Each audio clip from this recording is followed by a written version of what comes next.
My name is Mark Lewis. I'm the director of Jahara Treatment Centre here in Hoedspruit. We're based on the base of the Mariepskorp mountain. It's a great place where we've really injected a lot of peace and joy into the atmosphere. We've really put a lot of effort into creating connections and relationships with people. We can take any individual with any kind of behavioural problem, and really the treatment is tailored in order to help them to overcome those problems. So it's not only about facing substance abuse or alcohol abuse. You've got all the different process addictions. We can deal with eating disorders. We can focus on abuse and trauma. We can focus on sexual addiction. We've got programs for gambling, for things like perfectionism and self-esteem and social anxiety disorders. So we really try and treat the person as a whole, and we really try and treat all the different elements that could kind of come around or come about because of addiction. We don't really see substance abuse or alcohol abuse as the major problem. Really, that is just symptomatic that there is an internal problem that's built on anxieties and self-doubt and self-worth problems.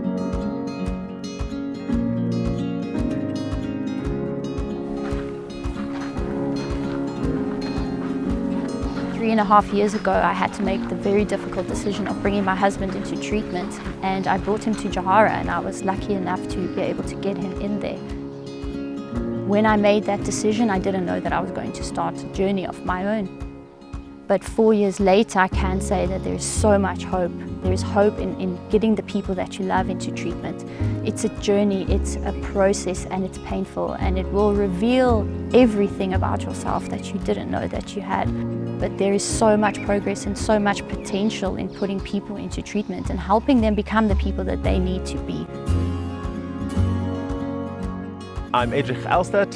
I'm a spiritual counsellor here at Jahara, and I just love helping people. Just to see people find themselves, find their identity, and really just find themselves in a healthy state of recovery. Part of that being is helping them define their identity. Part of that would be finding their higher power, and ultimately in that surrender to that higher power to find their course to recovery.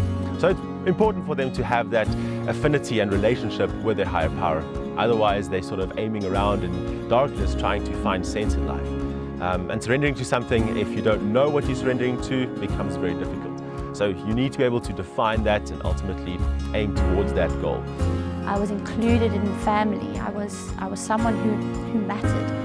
And my fears of the shame of addiction, they didn't matter. They didn't matter there because there were people who cared and there were people who understood. And more than anything, that was the most healing thing that I experienced along my journey, was the love and the connection that we received at Jahara. We've really moved away from this consequence-based treatment approach, trying to show recovering addicts that life in recovery can be a whole lot better than life in addiction, and that one can find peace and find joy and find excitement in living a clean and healthy life.